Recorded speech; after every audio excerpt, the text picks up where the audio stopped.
Look at his beautiful visage. My word. And he's got a garden behind him. I see a pot plant. Yeah, exactly. Yep. Okay. I don't know what's coming on. Are you there? Are you here? Are you with us? Yes, Okay. I'm with you guys. Deep breaths.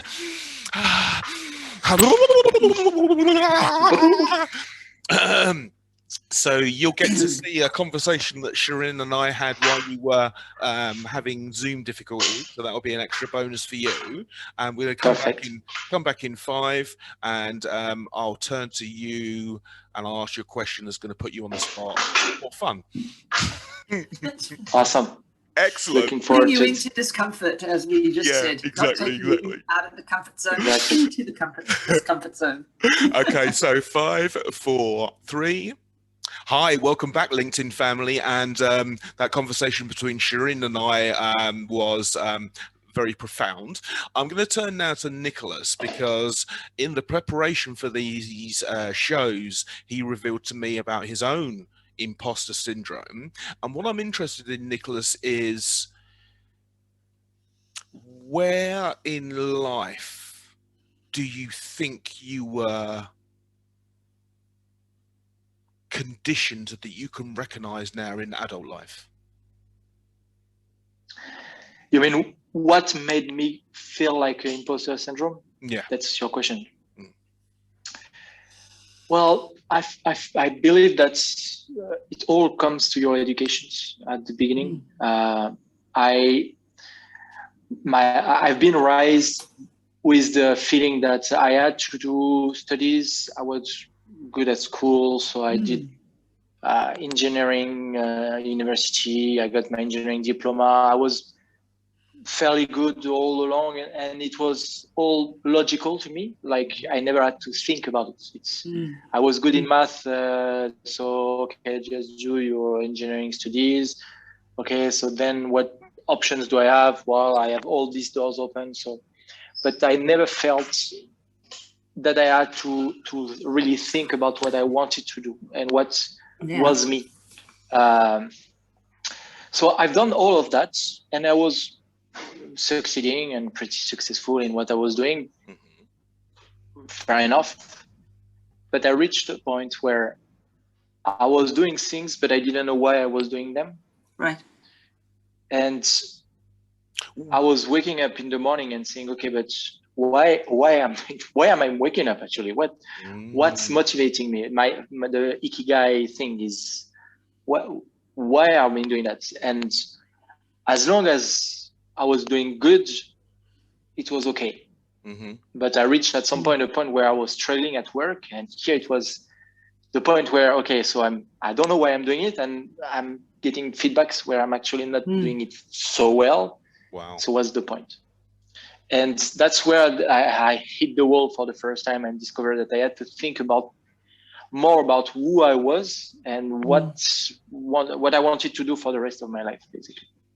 Let me ask you, so I have suffered periods of mental ill health, and there have been behaviors that I've engaged in. So drug abuse, alcohol abuse, porn, using too much porn, all these sorts of things. And I don't think it helps anyone for me to pretend that I'm not flawed and like anyone. What sort of things, apart from a lack of purpose with work, what else did you notice mentally when you hit that wall? Well, I did a depression for more than 2 years. Manifesting how? Well, I didn't want to wake up every morning. Wow. So yeah, I was going to bed hoping that I would not wake up, basically. Wow. And that was not related to work, because that was actually before I hit the wall professionally. So everything was actually going very well externally in my life. I had friends, I was doing sports, I'm a football coach. So I had a very good social life. I had girlfriends at the time, but I was feeling very, very bad. And that's a mental thing that was the first time I discovered that I had to work on myself, and there was something else I could not pretend anymore, and so I worked on that. So I overcome this illness, because that's an illness. So I got better.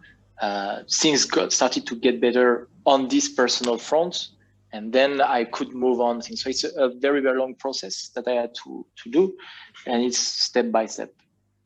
It's profound what you say, and I'll let Shirin dive in on what she's heard so far. But even today, so I've been dead several times, and I've got an advanced care plan should anything happen to me, and I wear dog tags with "do not resuscitate" on me, because I've been in situations whereby someone's had to wipe my arse, someone's had to feed me, someone's had to wash me, and I don't like it.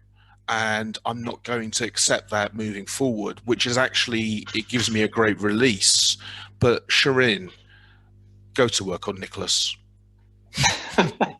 Oh, I don't think we need to do any work on Nicholas, because he's already doing so much. And he's moved out of it. He's moved into a new phase because he's found purpose and he's found things. But I think what is so beautiful and so important is to be able to acknowledge where you went and to what happens when you hit that wall and why you hit the wall. And, you know, I'm curious, how old were you at that time, Nicholas? When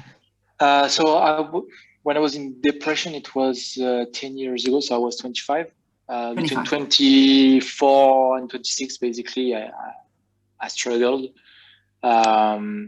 And I hit the wall professionally 3 years ago in 2017. And I know why. I know the reasons, and I've overcome them, and I discussed, and it's now settled, and I'm actually now glad I hit that wall. Yeah. Because if I didn't hit that wall, I would reach the state where I'm probably never been so happy in my life that I'm today. I'm doing things that I like. I'm happy with my wife, with my kids. Things are going very well because I work on my communication, which is the key things. And the roots of everything was actually communication. And to have identified that, so it was hard. I hit not only the wall, but the deep abyss of my own self. And but because of that, I could go up, and now I'm able to identify it as well on others, and by reflecting. So that's when people tell me, "Oh, I got bored. I don't know what to do." I say, I know I've been there, but be careful not to go too deep into where you are, because it can go very far, very, very bad. Yeah. And I think why I asked is that often there are these cycles in life where we come to different realizations, and invariably, you know, when you're moving into from 25, it's kind of when our brain was kind of really stabilizing, and you had a kind of an exciting time before then, and not really paying attention to what you needed or you desired.